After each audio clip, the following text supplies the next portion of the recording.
All right, it is time for a 5-minute room rescue. Today's topic, kids' toys. Okay, I realize some of you don't have kids. Still listen up because this works for some other things as well. You ask a kid to go in, most kids, to go in and get rid of everything that they don't play with, that they don't love. What happens? They immediately start playing with it. So therefore, you're getting rid of nothing. If it's broke, they're going to find a different way to use it so they don't have to get rid of it. Sound familiar? Yeah, kind of like us too, right? We'll figure out a way so we don't have to get rid of it, because what if we need it again? So, yeah, no. All right. So I stopped asking just Zach, go in and get rid of stuff that you don't love. It's now, when was the last time you played with this? Do you think another kid could get more joy out of this than what you're getting? Do you want something better?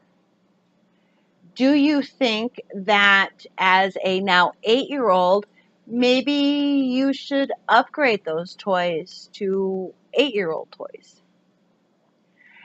Before birthday and before Christmas, we go through his stuff because you know you're getting more, right?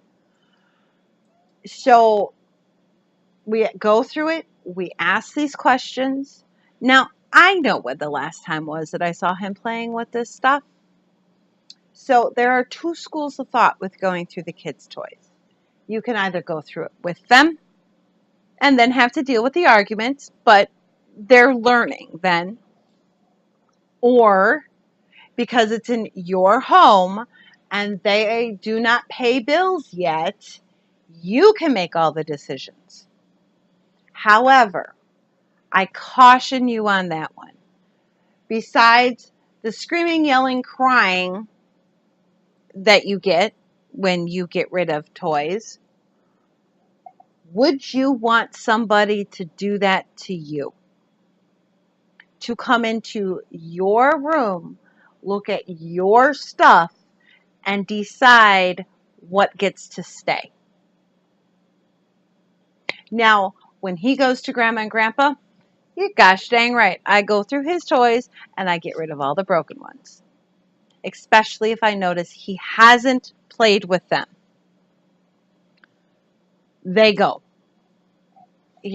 So I do both with him. He usually is pretty good about getting rid of things because it's one of those things to where, well, if you want stuff for your birthday or for Christmas, you got to get rid of a third of what you have. And then it's not just you're going to get rid of. Where are you donating it this time?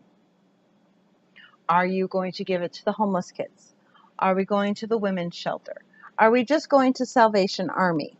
Where do you want to donate your stuff that you think whoever gets it is going to appreciate it the most? More often than not, it's the homeless shelter for him. So, and then obviously clothes are the same thing. Now, clothes with kids is the same as clothes with us. And we have no problem getting rid of the clothes that don't fit our kids. So why do we have a problem getting rid of the clothes that don't fit us? Think about that for a second.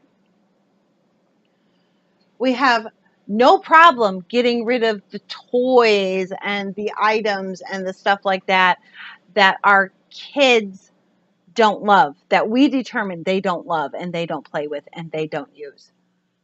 So why do we have such a hard time doing it for us?